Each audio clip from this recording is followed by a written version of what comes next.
are you? Good, how are you? Now, I'm a pretty conscious guy here. I'm a 67-year-old old guy that doesn't need anything. So if I start talking for 25 minutes and only give you 30 seconds, you understand why. I'll be Yeah. getting my Right. vision going. No, Yeah. not quite. So let's start. Where did it all begin? Where did it start? How long ago and where did it start?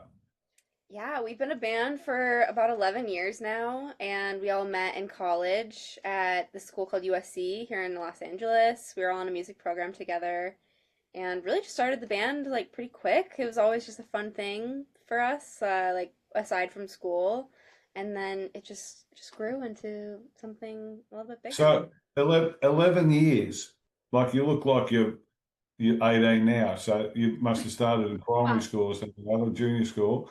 But so 11 years you've been going, and basically you brought out an album in what, after about 5 or 6 years. Took Hmm. you a while to bring out the first album. And Yeah. then the second album just came out, the sophomore album came out, which is the one you're touring. Yep. So, give us a bit of a rundown, just a quick rundown of that 11 years, because obviously you found some traction in the last few years. So you Yeah. must have been meandering around for a few years or something, were you? Well, we slightly, yeah, we met when we were 17 and 18, and so we were in school for the first 4 years, but we were going kind of hard with the band, playing out live, writing a ton of music, but not really recording anything. And then right at the end of college, we took a bit of a break and kind of did our own things. And then when we got back together in a really serious way in 2019, that's when we were like, okay, we're gonna start moving forward with the band. Then COVID And happened. then COVID hit. Yes. And so that's when we ended up just starting to record and produce our own music. And that's really when things started kind of clicking for us. And we've tried to take the slow and steady route on purpose, Yeah. really, like So film. it might have been a bit of a positive for you, COVID, Yes, if because that's okay to say. it Like refocused what you were doing, and in your case, it sort of it springboarded you rather than pulled you back. So you weren't out touring everywhere and you had to stop. You actually started something for you. So that's pretty cool. How would you describe your sound? I would say that it's harmony based and it's folk pop yeah. rock. We kind of follow the song though. We say that we like to say that we're genreless and we like to give ourselves the freedom to explore wherever the song takes us musically. So we definitely dip our toe in a lot of different. We have a lot of country influences as well. So we dip our toe in a lot of different genres, but the harmonies is what unites us always.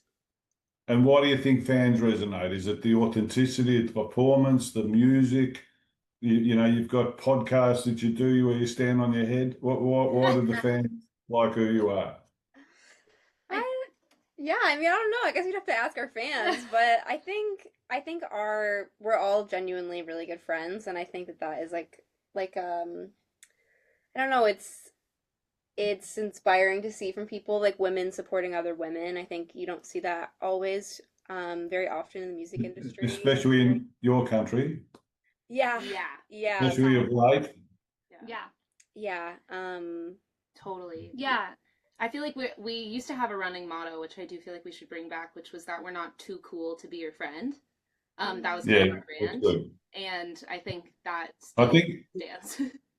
I was going to say, I think that, if you can just think from an old school perspective, business is about, branding and getting customers, Yeah, but it's really about getting a customer and turning them into an advertiser so that they're bringing totally. new customers. And Yeah, so you can get caught up in social media, in the stupidity of social media and looking at numbers, but tangible numbers is what you're after, not so much yeah, numbers. So you've got to get those people bringing people. And so I agree with that motto because basically, if you're authentic, you're going to connect. And if you yeah, connect, people are going to feel it and they're going to see that there's a point of difference there from you and the other people that are just out trying to grab numbers. So I totally. agree with that.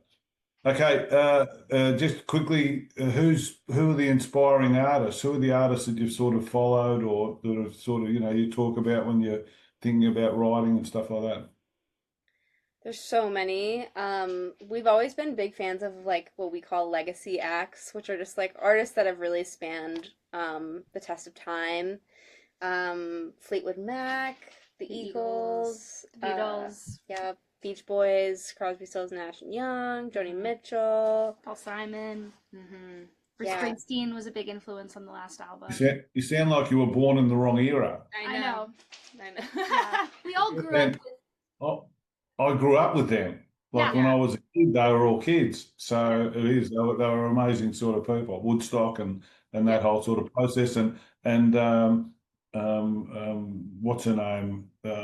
Blue Bayou, Linda Ronstadt. Yes, Mm. You know, Linda she Ronstadt. started the Eagles and all this sort of stuff, and how massive females Joni Mitchell were back then. Yeah. So I would encourage you, you know, today in America, there's a huge movement to put females down, obviously, and Yeah. make them secondary citizens sort of thing, just supporting their husband.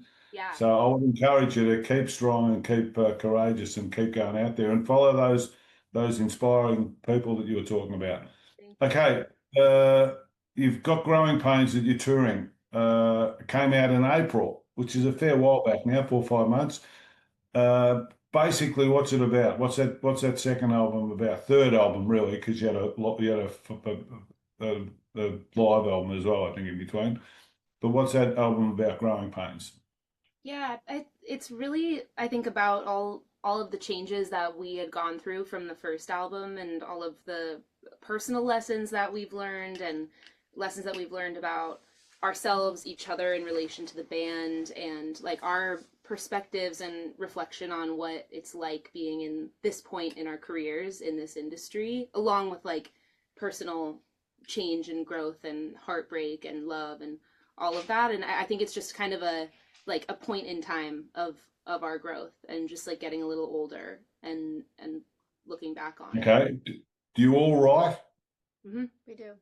And so you shared in the process, or it was predominantly coming from, so it's a shared process all the way through, yeah? Yeah. Okay, what are the signature tracks? You know, if I said, if you've got new fans here and they've just turned up and they're going to check out your album, what tracks would you lead them to? Definitely Growing Pains. Mhm. I I would say Over and Over, mm-hmm. Want Me Back, Mhm. Secondhand Smoke. Yeah. I would Lonely Night. Yep. Yeah. I'd say those are Okay. I saw the video for Growing Pains and I was thinking a couple of you have done some boxing training probably, haven't you? You've probably boxed before. We did. We Because- actually. Yeah. Thank you. But Yeah. the third person didn't, and I'll bet you I can pick the third person, but I won't. You haven't all done boxing training, have you? It was probably me, but we took We lessons. all took a lesson. We Dave. took we took a group. No, lesson. but it looks like two of you probably got the lessons a bit more than the other one. The other one was sort of saying, "Do I have to do this rubbish or what? What's going on here?" You know. fair enough. Yeah, let's Yeah. let's say that. Was, And that was the smallest weight. That was a pencil. That was the smallest weight I've ever seen. Oh. You know, yes, sir. That was me, yeah. Dave. Thank you. it was like that probably You caught 5 that. Yeah, that was- grams. You've got a good eye there. Wow. You know how much I do music 24/7, and I I've been love doing it that. for years and years, and I do it all over the world, so I see a lot of stuff. But I thought the song was good. I thought it was um, I'm probably a bit more folk pop myself, so I'm not really into screamo and all that sort of gear. But it had all the licks that you need to be, you know, successful in my view. So the only thing you need to do therefore, because you've got the music and you know it has the different places and it ends on a good place and all that sort of stuff. You just got to stay true to yourself. So you got to push the fear aside and keep pushing forward. And you know, I interview a lot of people that are 30, 40-year people, you know, people that are touring with Metallica and, you know Linkin Park and all this sort of stuff. And I look forward to the time in 10, 20 years if you're still together when you're looking back on this time where you've got bright eyes and all this Totally. and you're just sort of doing everything sort of matter of fact. Yeah. Okay, so you've got what new music's on the drawing board? Because if that came out in April, you must have some stuff that's pretty close to hitting the mark.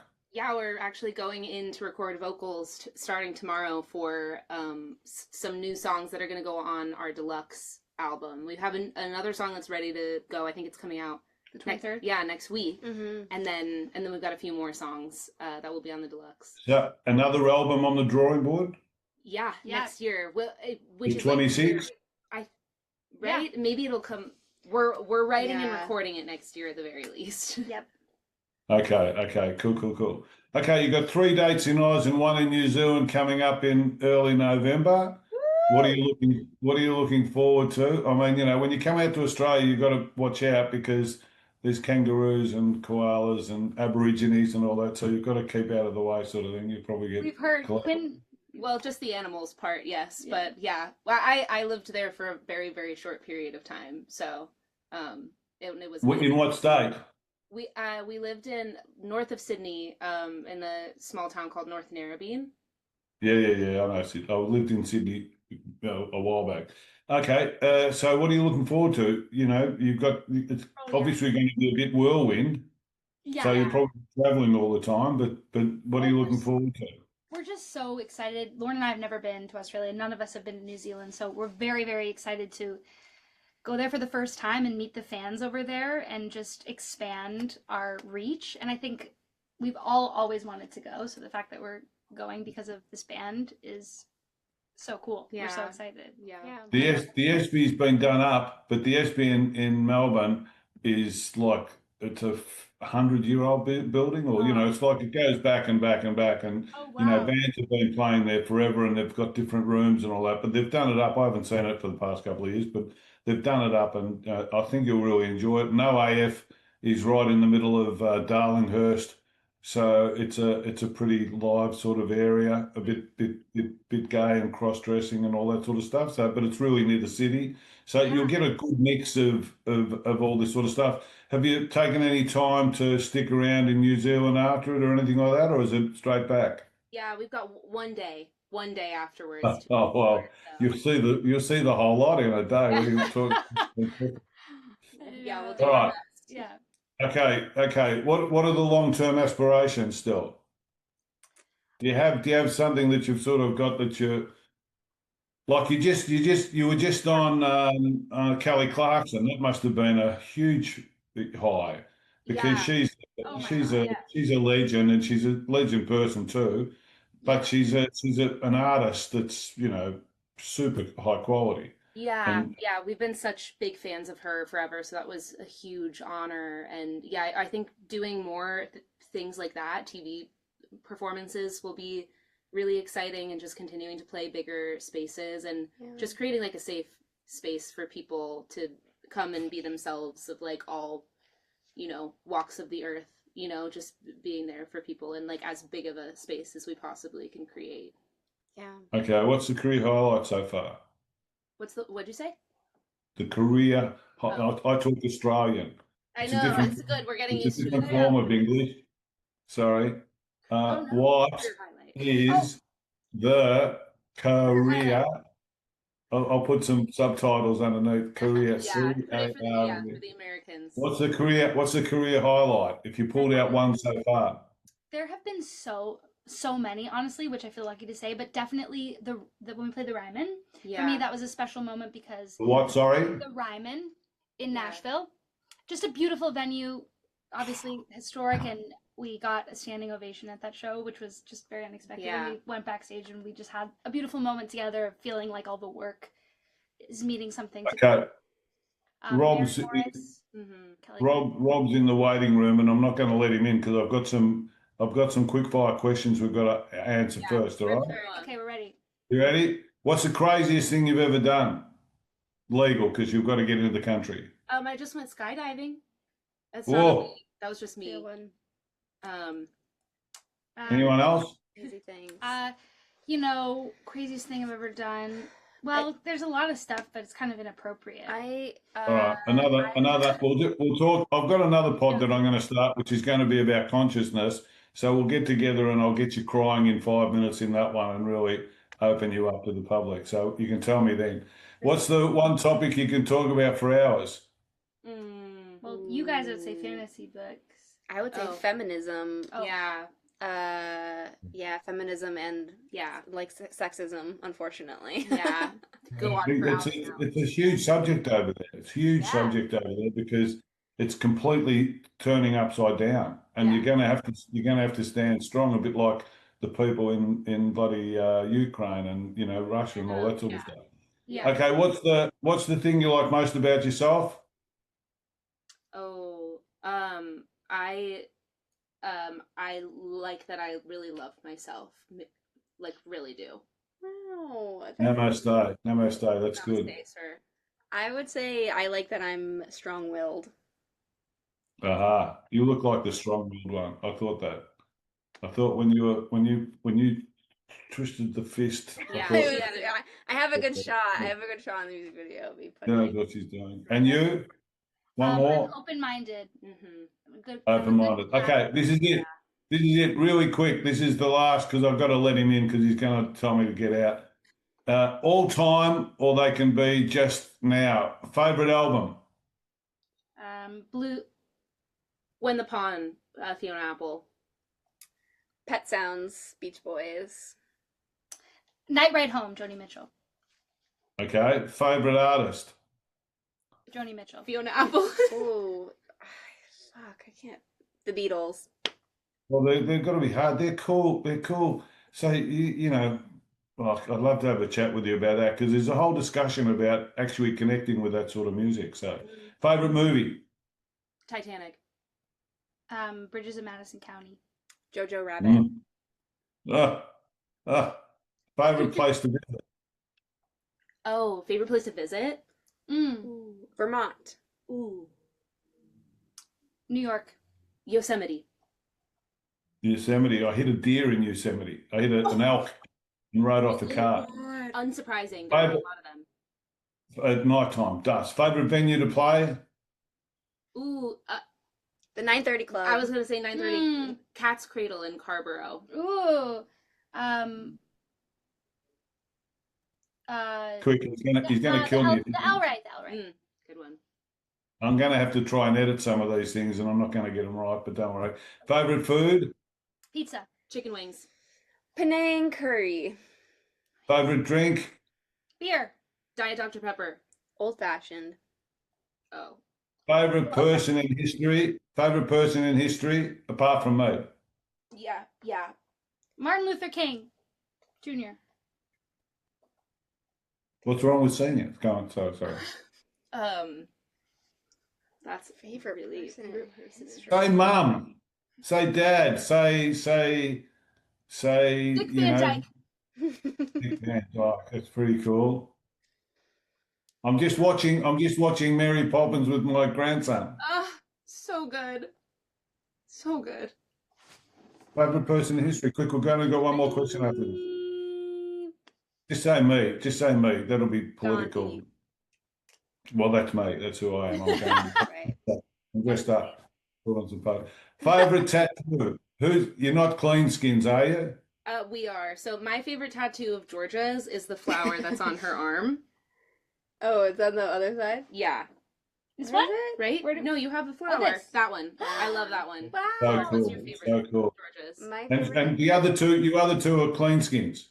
Yeah, Yeah. but I'm gonna get a tattoo soon.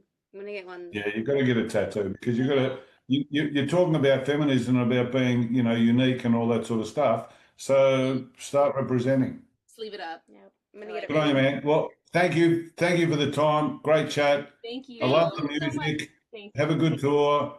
Thank you. Anytime you want to, if you remember, just contact and say, here, pump this out or push this out or whatever, and we'll support you. Thank you Hell so yeah. much. Thank you, Dave. Nice to meet you. Have a nice day, guys. Be good, be good. Now, I'm going to admit him and he's going to get upset because he probably took too long, but that's all right. You know how many people I've upset in my world? Oh, hang on, this is hi-fi away. This is someone else. So I don't know what to do at this point.